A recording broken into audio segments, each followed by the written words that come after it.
आप देख रहे हैं न्यूज लीडर्स, सच है तो खबर है। सेंधवा विधायक मोंटू सोलंकी ने ली रोगी कल्याण समिति की बैठक। सिविल हॉस्पिटल सेंधवा में विधायक मोंटू सोलंकी की अध्यक्षता में रोगी कल्याण समिति की बैठक रखी गई, जिसमें बड़वानी CHMO सुरेखा जमरे, नायब तहसीलदार शर्मा और सेंधवा BMO OS कनेल बैठक में शामिल हुए। बैठक में रोगी कल्याण समिति द्वारा बजट के साथ ही अस्पताल में जरूरी व्यवस्थाओं में सुधार के लिए विधायक महोदय के सामने प्रस्ताव रखे गए। साथ ही रोगी कल्याण समिति विधायक मोंटू सोलंकी ने सेंधवा सिविल अस्पताल और ग्रामीण क्षेत्र में संचालित अस्पतालों में बिगड़ती चरमराती व्यवस्थाओं को लेकर कई सारे सवाल खड़े किए। विधायक मोंटू सोलंकी ने कहा कि जब भी कोई इमरजेंसी कैजुअलिटी होती है उसे बड़वानी जिला अस्पताल रेफर कर दिया जाता है।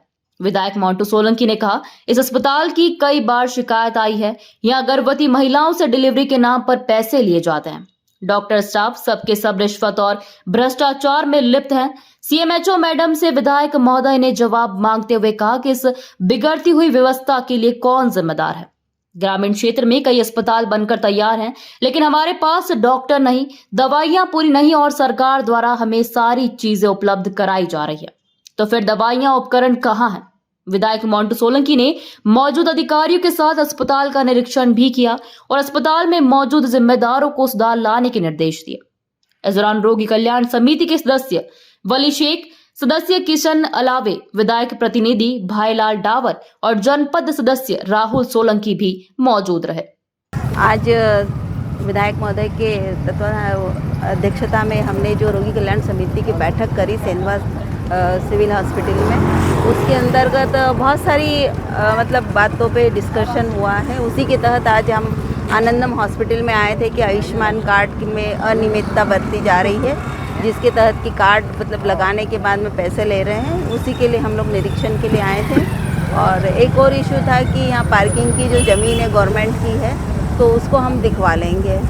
नगर पालिका CMO और तहसीलदार सर के सहयोग से हम इसको कर लेंगे। पहले भी कई बार उस हॉस्पिटल की शिकायतें आई हैं आपके विभाग द्वारा और आयुष्मान विभाग द्वारा भी कार्रवाई। क्या लगता है आपको निरीक्षण के दौरान ऐसा कुछ पाया है? और जो कुछ थोड़ी अनियमितता बरती गई कि रजिस्टर वगैरह इनका मेंटेन नहीं था, वो मतलब ऑथेंटिक रजिस्टर नहीं था, तो इनको निर्देश दे दिया है कि आप एक रजिस्टर बनाइए, मेंटेन रखिए, ताकि जानकारी हमें समय पे मिल सके और किसी भी मतलब कोई भी आता है यहाँ पे मरीज वगैरह, उनकी सेहत के साथ खिलवाड़ ना हो और उनकी जेब पे मतलब भारी न हो। रोगी कल्याण बैठक में भी झोला छाप डॉक्टरों का एक बड़ा मुद्दा विधायक महोदय ने उठाया। हाँ जी, बिल्कुल आया है और उसमें BMO अपनी टीम के साथ जाके निरीक्षण करेंगे और इसका प्रतिवेदन देंगे। देखिए, आज रोगी कल्याण समिति की जो हमारी ब्लॉक लेवल की बैठक थी, काफ़ी देर तक बैठक चली, बहुत सारे मुद्दों पे चर्चा हुई, लेकिन 2-3 मुद्दे जो गंभीर थे, जैसे उप स्वास्थ्य केंद्रों पे मेडिसिन की कमी कहीं दिखाई गई, स्टाफ की कमी है, इस बारे में मैडम से चर्चा हुई, सर से चर्चा हुई और उन्होंने आश्वासन दिया है कि नई भर्ती तो अभी नहीं हो सकती है, लेकिन कहीं से दूसरी जगह से उसको मैनेज करके सुचारू रूप से हॉस्पिटल चलाएँगे। दूसरी बात, जो झोला छाप डॉक्टर वाली बात आई थी, तो ये देखा गया है कि बहुत सारे ऐसे चल रहे हमारे क्षेत्र में झोला छाप डॉक्टर, बंगाली डॉक्टर हों, जो धड़ल्ले से मतलब एक तो ऐसा डॉक्टर है जो शायद आनंदम से भी ज़्यादा वहाँ पर पेशेंट को एक दिन में OPD करता है वो, और उसके पास कोई डिग्री वगैरह कुछ नहीं है। तो मैंने सर को बोला कि सर, और एक बार नहीं बोला, मैंने पहले भी 4 बार बोल चुका हूँ इस बारे में, लेकिन अभी तक उस पर कोई कार्रवाई नहीं हुई। इस बारे में थोड़ा सा हमने इनको बोला है, तहसीलदार सर को और इनकी टीम जाके जाए और उसको देखे कि गरीब आदिवासियों की जान के साथ में जो खिलवाड़ चल रहा है, इस पर थोड़ा सा अंकुश लगे।